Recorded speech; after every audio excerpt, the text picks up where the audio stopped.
Olá, pessoal. Eu sou o professor Rafael Sacramento, professor de filosofia. Vamos para a nossa última parte desse tema, que é filosofia e ciência, em que eu já abordei uma primeira parte e trouxe algumas fundamentações importantes, trazendo ali um pouco do que é a ciência, do que é a filosofia, do que elas conversam, do que de certa forma elas divergem. E agora a gente vai ampliar esse debate, essa temática, trazendo um pouco do pensamento aristotélico e também entendendo um pouco como que o método científico foi fundamentado a partir, por exemplo, do pensamento de Aristóteles, que foi um daqueles que na filosofia antiga se colocou dentro de um processo mais científico como a gente entende hoje.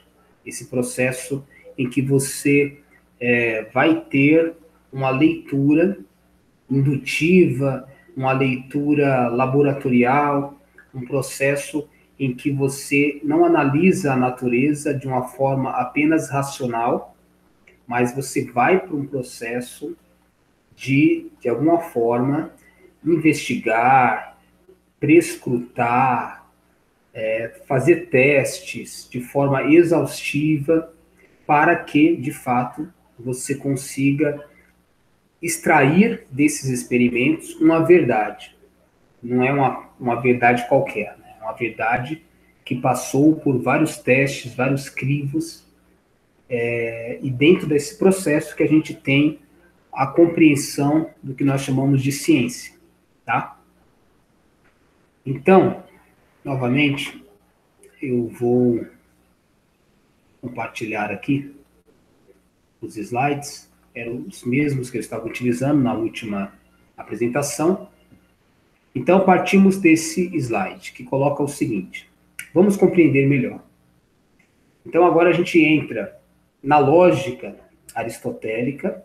Aristóteles, ele tem, dentro de todos os seus livros que trabalham a lógica de uma forma específica, que é justamente a organização do pensamento, que é fazer esse processo do silogismo, que é ligar com o pensamento, que é a partir de um processo, de uma reflexão intelectual, você conseguir tanto separar as coisas que estão unidas, como unir as coisas que estão separadas, como dizia Kant. Aristóteles, ele vai ser um desses pensadores que vai partir desse processo em que você tem ali um primeiro contato sensível com os objetos, e aí você forma determinadas abstrações, e depois, a partir de um movimento mental, como Kant também vai dizer, a partir de lidar com a matéria do pensamento, que são as ideias, você consegue conjecturar várias hipóteses, e você consegue deduzir vários conhecimentos a partir de um esforço e de uma elaboração racional. Mas essa elaboração, ela precisa estar organizada, concatenada, organizada profundamente a partir de leis do pensamento, né? Lei das ideias, ou seja, a lógica, e todo esse processo que dentro da obra aristotélica é chamada de órgão. Então, o órgão é como que você organiza as ideias, organiza o pensamento para que você possa chegar a juízos corretos e não falsos sobre a realidade. Tá? Então, é um pouco essa a leitura que a gente vai estar fazendo aqui. Então, vamos compreender melhor, silogismo aristotélico. Então, qual é a estrutura desse silogismo, né?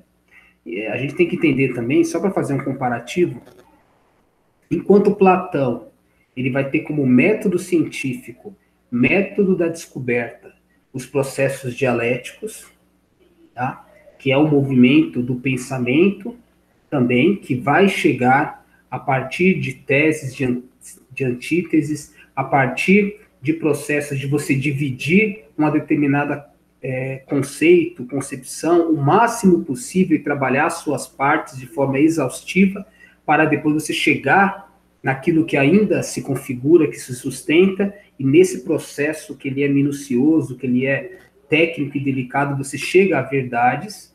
Aristóteles ele vai partir do silogismo e da lógica, como sendo esse método de organização do pensamento para que ele chegue nas verdades, nas descobertas mais importantes do conhecimento.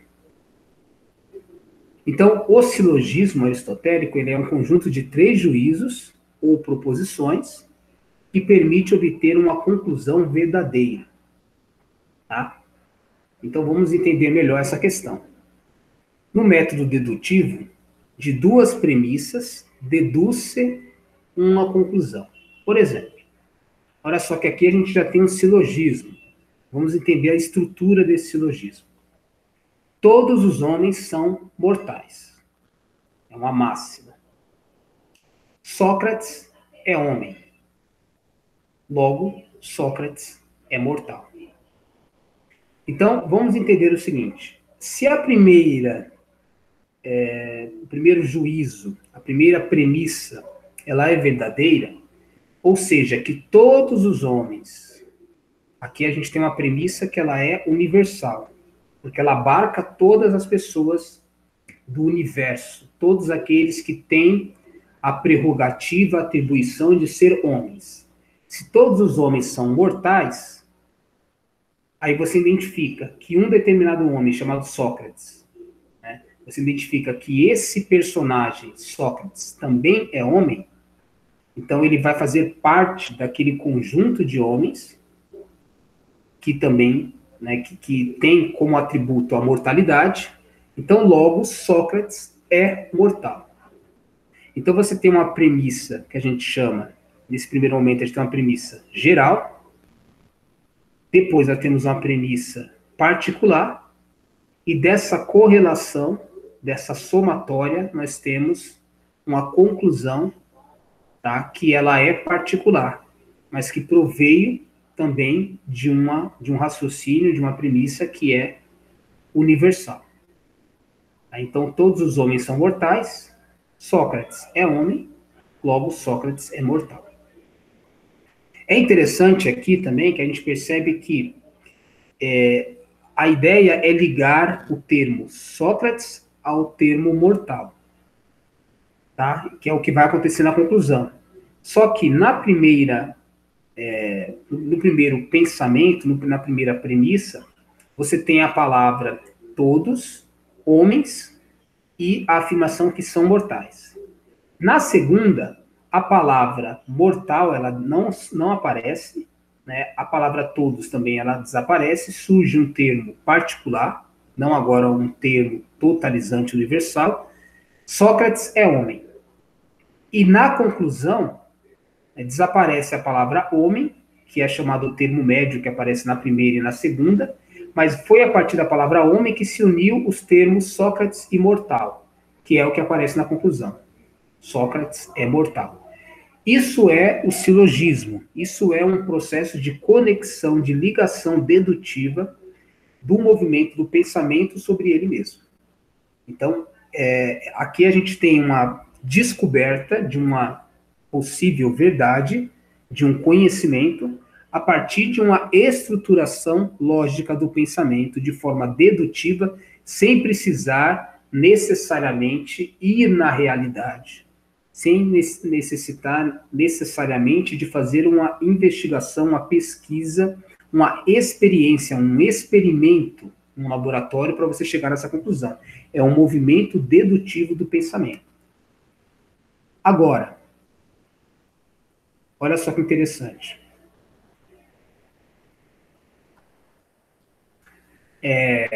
Já o método indutivo, que é o contrário, né, vamos colocar assim, do método dedutivo, parte de uma premissa particular para atingir uma conclusão universal.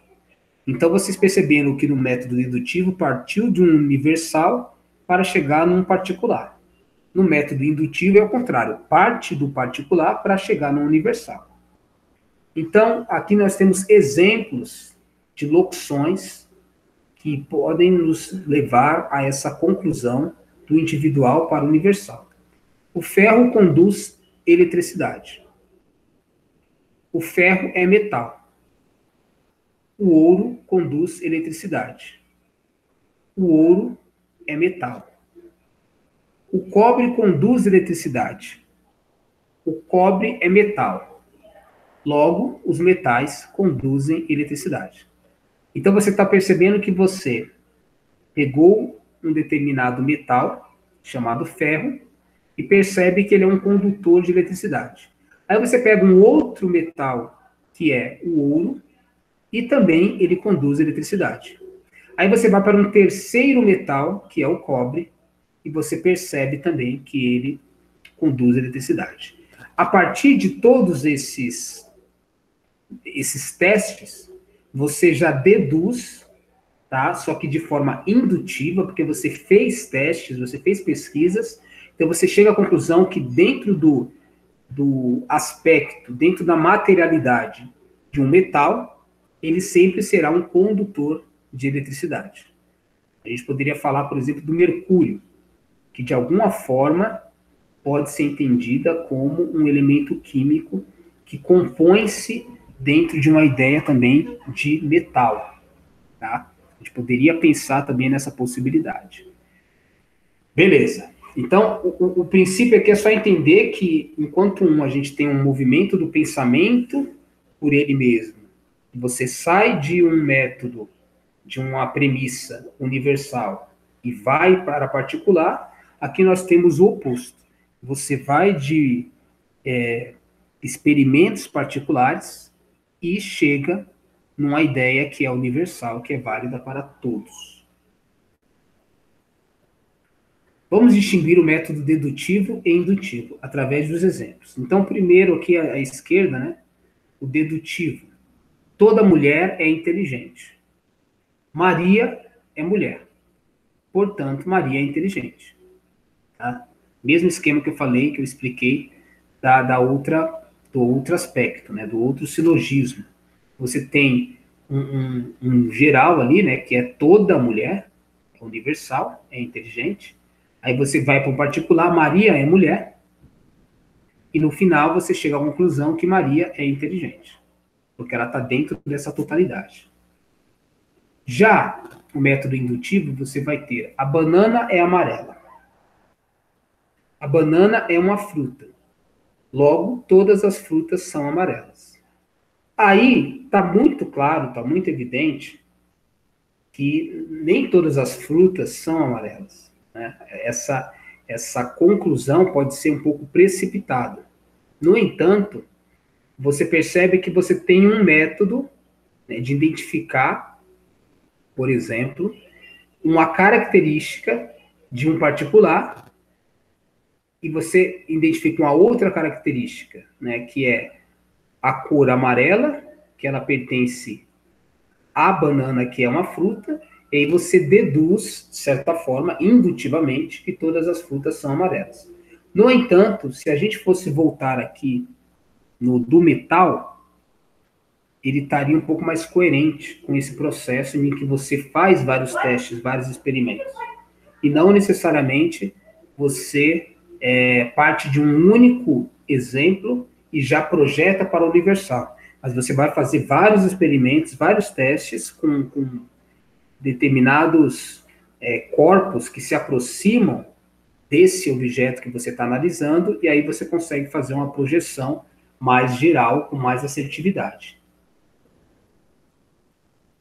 Agora, tem uma coisa importante, é que assim, o indutivo pode ser, que, como você vai descobrir, nesse caso aqui da banana, ser amarela e toda a fruta ser amarela, que não é uma verdade absoluta, tá? Mas a ideia aqui a ser colocada é que você vai chegar numa conclusão não a partir apenas de um processo de mentalização, um processo de reflexão, um processo de pensamento, mas você vai partir para uma constatação, para uma experiência, para uma percepção que vai muito além de uma razão sobre ela mesma, isolada de um mundo, isolada de um experimento, tá? Então, o indutivo, por isso que ele está mais próximo de uma ideia científica, porque mesmo que você chegue numa questão dedutiva, a ciência ela vai de alguma forma chegar no laboratório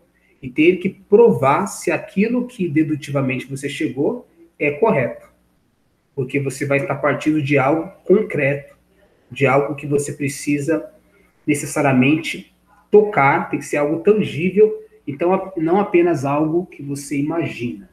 Tá? Agora, vamos olhar aqui um pouquinho, né? Aqui já está tudo direto, né? A ideia era que se colocasse o silogismo e vocês identificassem o que é dedutivo, o que é indutivo. No entanto, dá para a gente fazer esse exercício analisando essa exposição e também depois praticando isso com outros silogismos. Então, aqui nós temos, todo metal conduz eletricidade. O mercúrio é um metal. Logo, o mercúrio conduz eletricidade. Então, nós temos um método dedutivo. Temos, né, aí uma dedução a partir de um geral que vai para um universal, que vai para um particular, e chegamos a uma conclusão. Dedutivo também. Todo vertebrado possui vértebras. Todos os cães são vertebrados. Logo, todos os cães têm vértebras, ou possuem vértebras. Mesma estrutura. Agora, um indutivo. Todo cão é mortal. Logo, todo gato é mortal, todo peixe é mortal. Logo, todo animal é mortal. Então, embora nós estamos partindo de uma concepção totalitária, porque aqui o todo envolve o universal, a gente quer não analisar se apenas o cão, ou o gato, ou o peixe é mortal. Queremos analisar se a condição animal é mortal. Então, ao fazer experimentos, ao chegar à conclusão, não na verdade a conclusão, a constatação de que o cão é mortal, o gato é mortal e também o peixe é mortal, a gente já consegue chegar a essa máxima indutiva de que todo animal é mortal. O cachorro de Mariana late de noite. O cachorro de Felipe late de noite. Logo, todos os cachorros sempre latem de noite. Então, também você deduz, a partir dessas duas experiências, essas duas referências, cachorro de Mariana e o cachorro de Felipe, que é comum a todos os cachorros latirem durante a noite. Beleza. Já na Idade Moderna, o objetivo da filosofia é outro. Como as ciências se desprendem do tronco comum da filosofia, esta filosofia, as reflexões sobre a teoria do ser, do conhecimento e a dos valores. Discutem-se problemas relacionados ao ser, ao pensamento e à conexão entre ambos.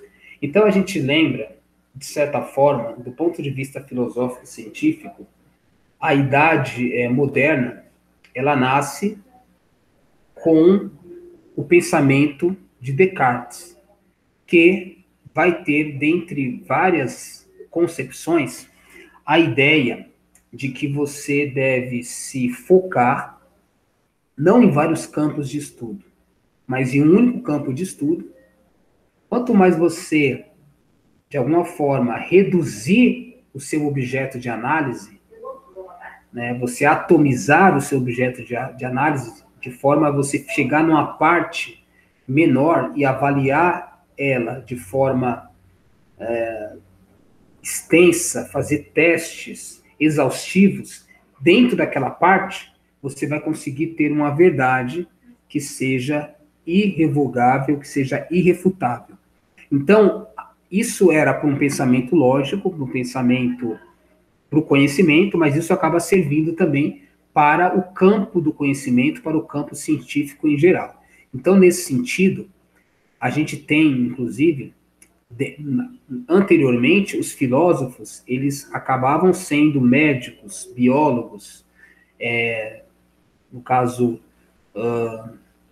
artesãos, eles acabavam artistas englobando dentro da filosofia todas as áreas, né? Todas as áreas de conhecimento, todas as áreas de pensamento, todas as áreas científicas. Então a gente vai ter, por exemplo, não só o pensamento metafísico, político, moral, mas também, como eu disse, a biologia, a gente vai ter a arquitetura, a gente vai ter a engenharia.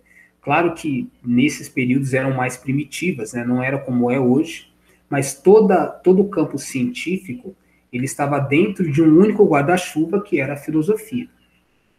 Agora, com o surgimento da modernidade, acontece essa ruptura, desde que eu comentei agora do pensamento cartesiano.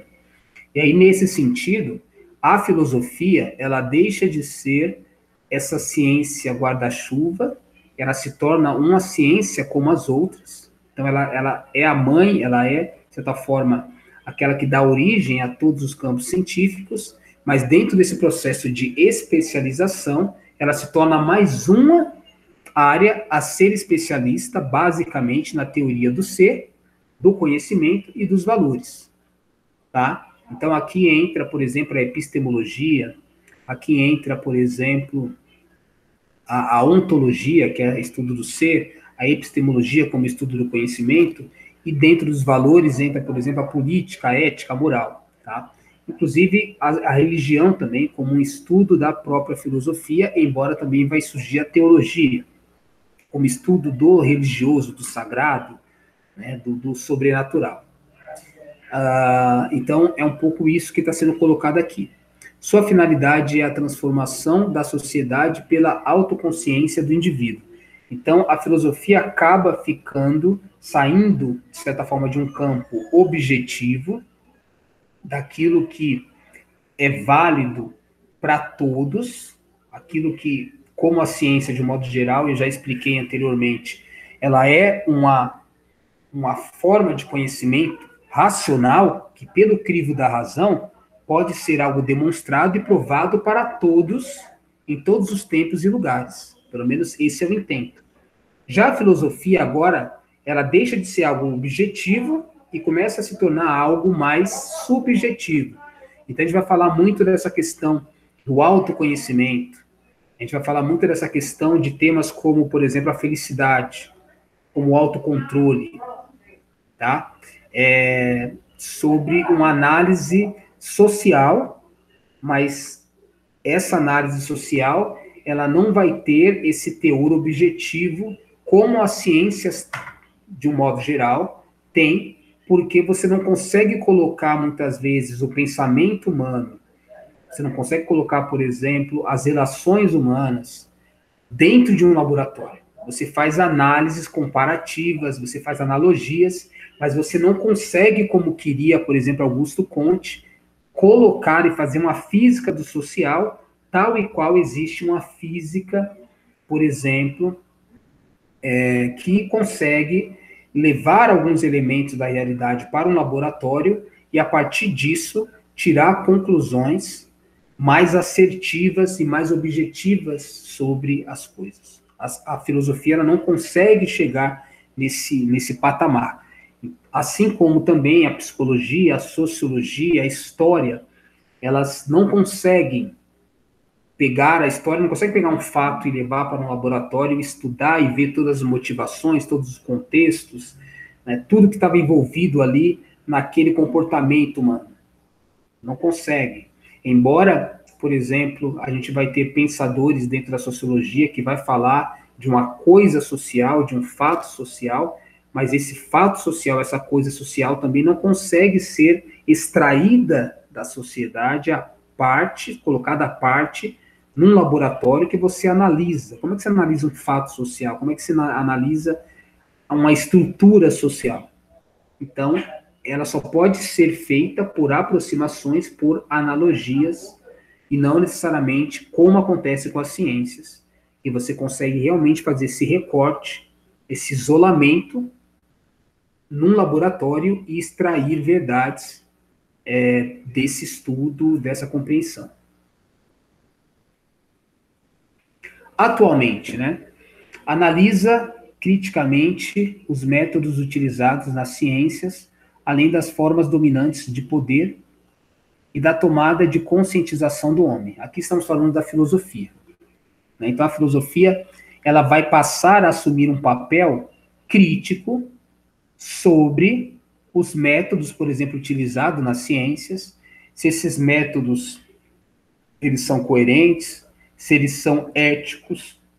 A gente tem, por exemplo, a bioética, que é uma ciência profundamente filosófica, que vai analisar até que ponto as descobertas, vamos colocar assim, ou a manipulação do corpo, a manipulação do humano, até que ponto esse humano pode ser tomado como cobaia, em vista, muitas vezes, de fazer experimentos que irão pleitear, contemplar toda uma sociedade, mas como que você escolhe um ser humano como cobaia para esses testes, e a dignidade desse humano, e se os testes acabam tendo efeitos colaterais danosos, irreversíveis, e essa pessoa acaba não podendo ser contemplada, será que essa pessoa pode passar e se expor por um processo assim pelo bem de todos? Então a gente vai colocando várias questões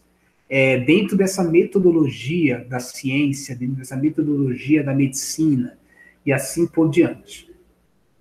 Assim, a filosofia exige uma análise crítica, clareza, rigor, objetividade, como a ciência. E os discursos em busca do conhecimento do todo são construídos na história segundo modelos de racionalidade que vão sendo revisados e substituídos com o tempo. O objeto da filosofia, mito. Não sei se vocês lembram que ela permanece numa busca constante da sabedoria. Que eu falei, aliás, eu não falei, porque eu acho que o vídeo anterior ele cortou um pedaço, mas eu quis falar um pouco de Karl Popper e Thomas Kuhn. Né? Karl Popper vai ser um cientista famoso, também lógico, que vai trazer a ideia da falseabilidade, um conceito em que todo conhecimento científico ele tem que, de alguma forma, ser esmiuçado, testado, revisitado, para, de alguma forma, extrair, de repente, as suas falhas e até falseá-lo para que ele seja substituído por um outro método, por uma outra técnica, por uma outra teoria que seja mais coerente. Então, a falseabilidade da ciência para Popper, um método importante para fazer e conduzir essa ciência a um processo de perfeição constante. Ela nunca deve ser um fim em si mesma. Ela nunca pode ser considerada uma descoberta totalizante. Mas ela sempre vai estar passível de sofrer adaptações ou até de ser derrubada e superada, que é um pouco que Thomas Kuhn vai falar sobre o processo de paradigma científico, que vai ser uma ideia, um conceito vigorante durante um tempo, mas que também, dentro desses processos, poderá ser derrubado, poderá ser alterado, adaptado, ou até totalmente substituído. Tá? Então, esse é um pouco um processo da filosofia. Ela vai sempre estar nesse lugar de ser justamente esse instrumento crítico, muitas vezes incômodo, mas de analisar, de criticar os posicionamentos científicos, as ideias científicas, as conclusões científicas, inclusive vendo que tem motivações políticas, muitas vezes, por trás de determinados estudos.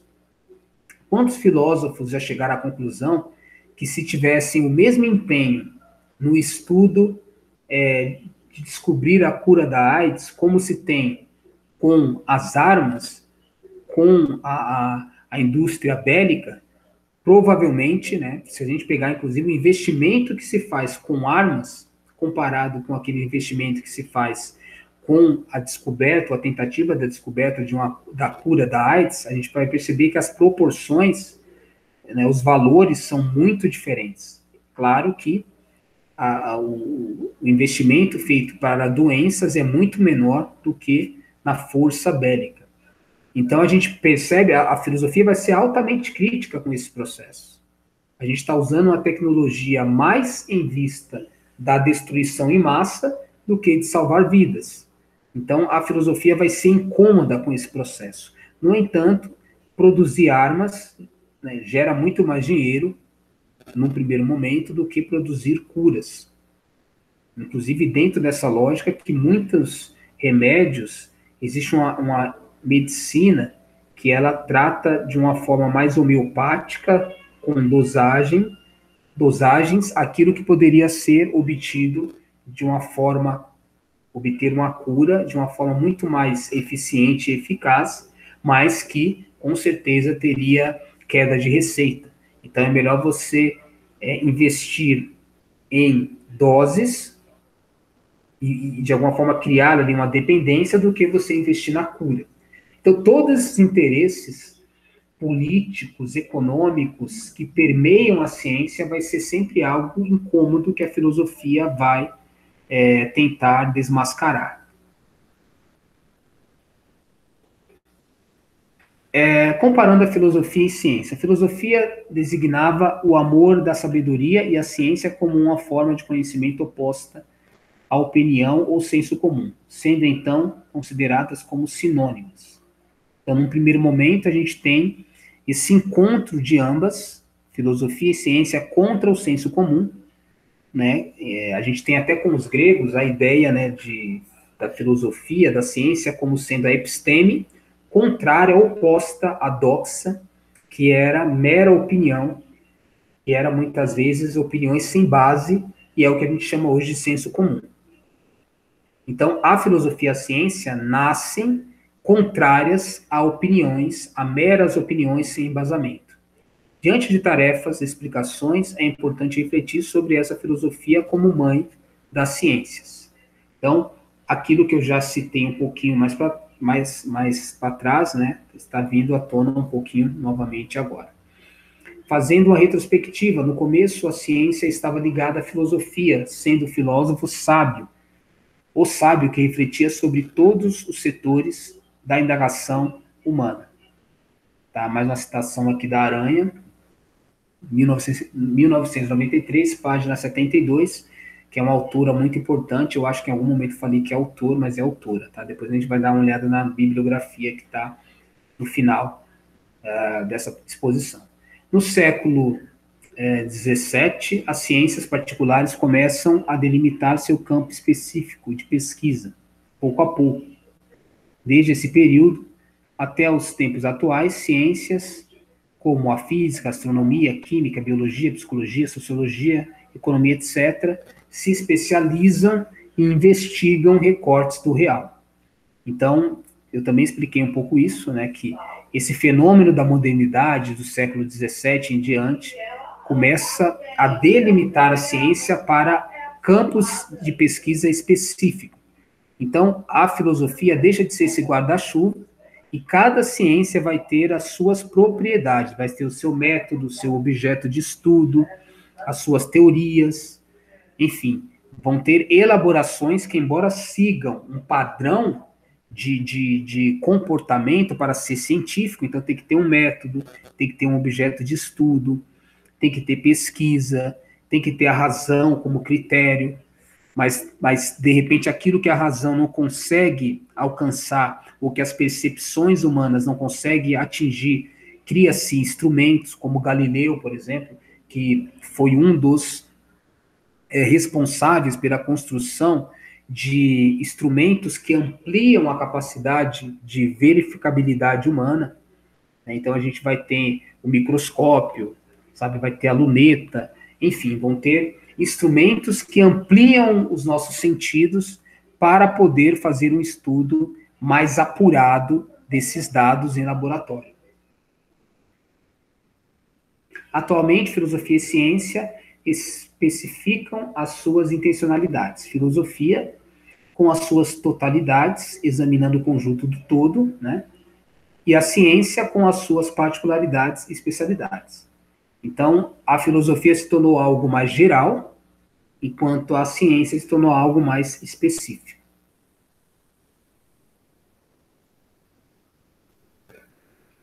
E a ciência se separou da filosofia? Se ligue. A filosofia analisa os fundamentos da ciência, as condições em que realizam as pesquisas, investigando seus fins, avaliando as consequências dessas técnicas utilizadas. Coisa que eu falei anteriormente. Dei o exemplo, por exemplo, da bomba atômica, dei o exemplo do investimento em armas de destruição em massa, né? Ou não investimento em cura de doenças. Então, a filosofia vai analisar as consequências e como essa técnica é direcionada para determinados fins. Michel Foucault, por exemplo, vai dizer que a ciência não é isenta. O cientista tem uma motivação, ele tem uma ideologia e, muitas vezes, ele trabalha por dinheiro. Então, as descobertas, todo o empenho científico de alguns cientistas vai estar pautado no dinheiro e não necessariamente no bem comum, no bem da humanidade, independente de ganhar muito dinheiro. Então, existem intencionalidades, existem poderes políticos que interferem no dado científico. Isso é importante entender. Os cientistas fazem uso da filosofia para se questionar sobre o conhecimento científico, seu alcance, sua validade, método que utiliza e sua responsabilidade quanto às consequências das descobertas. Isso aqui é muito importante. O cientista que faz essa autocrítica, ele vai usar a filosofia para perceber que ele não é isento, que a ciência, como alguns querem de alguma forma projetar sobre ela, que ela seria um conhecimento isento de qualquer valor e juízo moral, que ela age por conta própria, como se fosse um processo espontâneo de luta, de descoberta pelo bem comum. Que todas as descobertas científicas, as pesquisas, o investimento vai ser algo válido. Não. A ciência, ela está por trás do controle humano de interesses políticos, então ela não é isenta. A tecnologia não é isenta. A tecnologia, ela vai ter um humano por trás que pode vertê-la para o bem comum ou pode vertê-la para interesses particulares, assim como a política, assim como a religião, tá? E assim por diante. Podemos dizer, então, que os cientistas filosofam visando investigar os pressupostos e as implicações do seu saber, não buscando respostas prontas. Claro que, como eu disse, alguns cientistas, não todos. Então, o fato de ser cientista não dá ali um gabarito, um diploma de que ele é ético por excelência. Não. Ele tem interesses, né? Deleuze e Guattari também são outros pensadores mais modernos, mais pós-modernos, que vai fazer também essa criticidade no comportamento do político, do técnico, do cientista perante esses instrumentos. O filósofo caminha ao lado dos cientistas e dos técnicos para que não se perca de vista que a ciência e a técnica são apenas meios e devem estar a serviço de fins humanos. Então, a ciência, a técnica, não deve ser um fim em si mesma, mas deve ser meio. O fim deve ser humano. Eu diria até mais, deve ser a natureza, deve ser o bem comum que não envolve apenas o homem e a mulher como sendo esse ser privilegiado, imagem e semelhança de Deus, escolhidos, abençoados, não. Toda a totalidade, a gente precisa de uma visão mais holística, mais totalitária, que toda a totalidade dos seres devem ser respeitados, devem ter um olhar diferente sobre eles, e não colocar o homem, o ser humano, como um ser sobreposto, super importante perante essas outras formas de vida. Se não sou cientista, então, por que eu preciso aprender filosofia? Isso aqui é um pensamento da gente tentar entender que a filosofia tem a sua importância, tem a sua relevância, independente ou não de você ser cientista. Seja para você cobrar os cientistas da sua responsabilidade ética, seja para você, enquanto ser um cientista, também ter essa responsabilidade, seja para você entender que as coisas não podem estar isentas de uma coletividade, de uma sociedade e de vários interesses das pessoas. Filosofia não busca nenhuma alteração de ordem pragmática, porém necessária, pois através da reflexão é permitido a percepção e análise de outros pontos de vista, ver além do que está exposto. Então, a filosofia, eu entendo essa definição, mas eu acho que ela também busca uma alteração de ordem pragmática, mas a partir de um processo reflexivo. Ela não é a prática pela prática, que não é um utilitarismo, que tudo você precisa ter uma intenção, você precisa ter um objetivo, você precisa gerar prazer, dinheiro. Não, não necessariamente. Mas também ela quer gerar no humano, no comportamento humano, algo efetivo, para que ela não seja apenas metafísica, que é aquilo que Marx vai colocar, né, que os filósofos, durante muito tempo, se preocuparam muito com a metafísica, com aquilo que estava para além do ser, por trás do ser, e agora nós devemos se preocupar com o humano, se preocupar com as relações, se preocupar com a política, se preocupar com a ciência, com a economia. Então tem que ser uma filosofia materializada, encarnada no meio social. Então não basta apenas se preocupar em pensar a realidade, como dizia Marx. Tem que se preocupar em transformar essa realidade para melhor, para todos.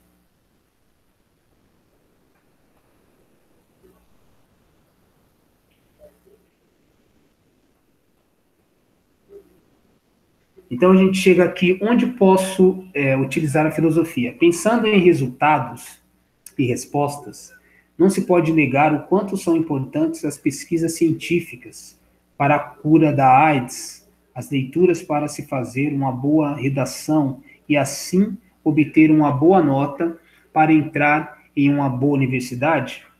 Isso é ciência. Interessante que a filosofia não, assim, é muito importante todas as disciplinas, mas nenhuma disciplina é tão importante para você pensar criticamente a realidade como a filosofia. Por isso que a filosofia tem que permear todos os campos de conhecimento. Dificilmente você vai conseguir fazer uma boa redação no Enem, fazer uma boa redação na FUVEST e nos outros vestibulares que são próprios, né, de cada universidade, cada modelo de teste de vestibular, se você não tiver um grande conhecimento filosófico para fazer análise, comparações, citações de autores, né, para você refutar uma ideia, ou para você afirmar um pensamento, com todo o embasamento, articulado, bebendo da ciência, da arte, do cinema, nada como a filosofia para te colocar nesse lugar de articulação, de pensamento e de reflexão. A utilidade da filosofia pode não estar tão visível.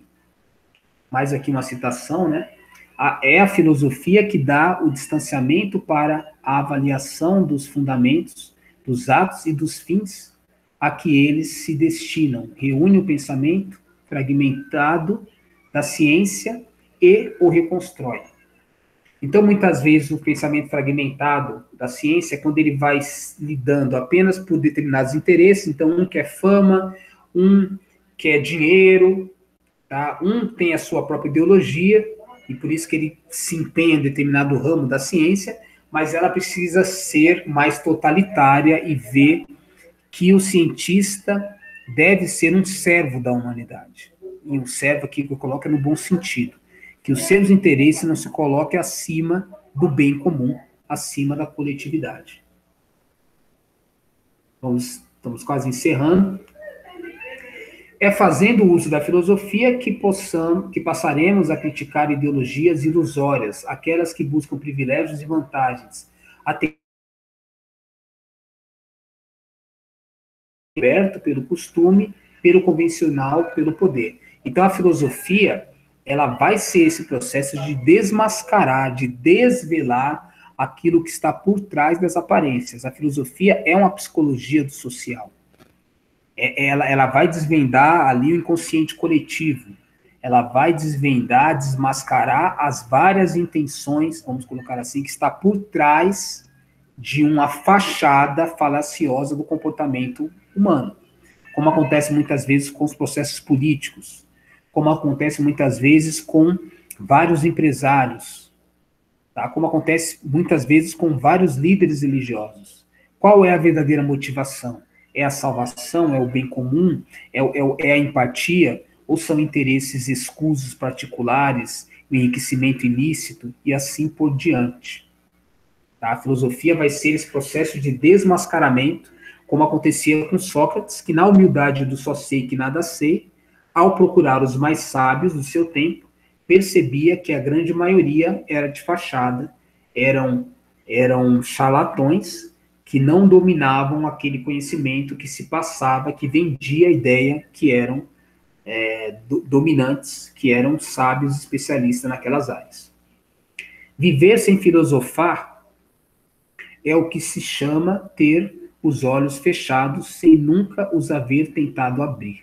René Descartes coloca essa forma, né? É um pouco daquela ideia do mito da caverna, que sem filosofia você sempre vai ficar dentro da caverna, olhando para as sombras, e não contemplando a verdade das ideias, do conhecimento, da luz do conhecimento, do saber, da evolução humana. Você vai ficar sempre num processo subalterno de ser e de agir, tá? Mas, para filosofar, preciso ser intelectual? Pode-se dizer que não. Na realidade, para filosofar, inicialmente precisa-se ter coragem de enfrentar, questionar, refletir sobre os conhecimentos prontos e acabados, as formas estagnadas do poder, aceitar as mudanças. É interessante que aqui entra muito o pensamento de Antônio Gramsci, né, que todos são filósofos, que todos podem chegar nesse lugar de ser filósofos.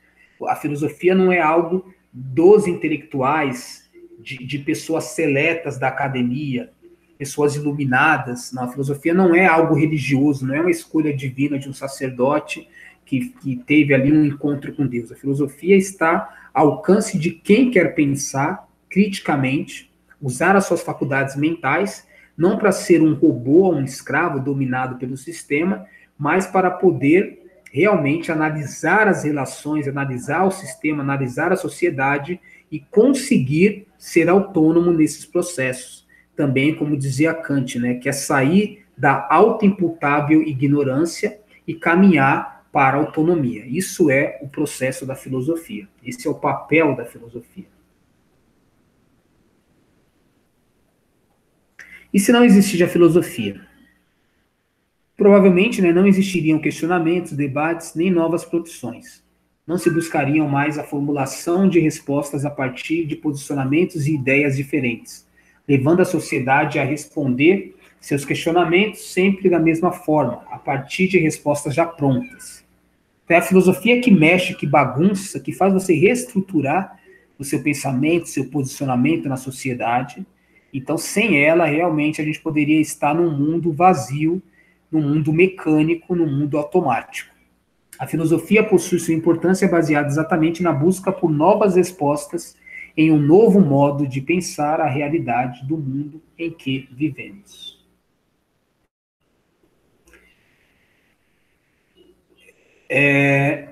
Então, nós temos aqui mais uma... Na verdade, a gente tem aqui como se fosse um teste, né? Um pequeno teste para vocês, que aí eu vou deixar para vocês pensarem. De repente, eu posso até pensar em colocar essa atividade lá no Moodle, para depois vocês fazerem e passarem para mim, né? É chegada a hora da criação. A partir desta imagem, crie um silogismo dedutivo e um indutivo. Então, lembra que a gente estudou o que é um silogismo dedutivo, que você liga a partir de dados, de premissas com o pensamento e chega numa conclusão, né? Seja pelo método indutivo, seja pelo método indutivo, só que são métodos diferentes. Um parte da realidade, o outro parte do próprio pensamento. Então, aqui a gente tem essa imagem, vocês podem olhar com calma por ela, e tem um textinho ali bem interessante, que diz o seguinte: não pude fazer a tarefa, né, o aluno comentando ali com a professora, porque meu computador pegou um vírus, e esse vírus contaminou meus lápis e minhas canetas. Então, como que a partir dessa tirinha, dessa imagem, né, a gente consegue cunhar um silogismo dedutivo e um indutivo? É claro que você não precisa se prender exatamente com responder essa questão, mas a partir dos elementos que foi colocado ali, pelo aluno, o que você pode, de alguma forma, extrair para um pensamento silogístico indutivo e dedutivo. E, para finalizar aqui, nós temos aqui algumas referências, né? Eu só gostaria de falar muito aqui dessa Maria Lúcia de Arruda Aranha e Maria Helena Pires Martins, que escreveu esse livro Filosofando, Introdução à Filosofia, que é muito utilizado no ensino médio, nas escolas públicas, e é um dos melhores livros que eu, pelo menos como professor de filosofia, já tive desses livros didáticos. É uma das obras mais importantes. Inclusive, eu tenho ela aqui. Eu tenho ela aqui, ó. Vocês podem ver aí, tá? É uma ótima e excelente obra de filosofia dentro do ensino médio. Beleza? Então, é isso. Espero que vocês tenham gostado. Essa aula foi um pouco mais exaustiva, mas dá para vocês terem uma base boa dessa relação entre filosofia e ciência. E depois, como eu disse, prometi, farei uma aula sobre filosofia da arte, que também vai ser bem interessante, tá? Vai ser bem ilustrativo. Então é isso. Até uma próxima. Um abraço para vocês.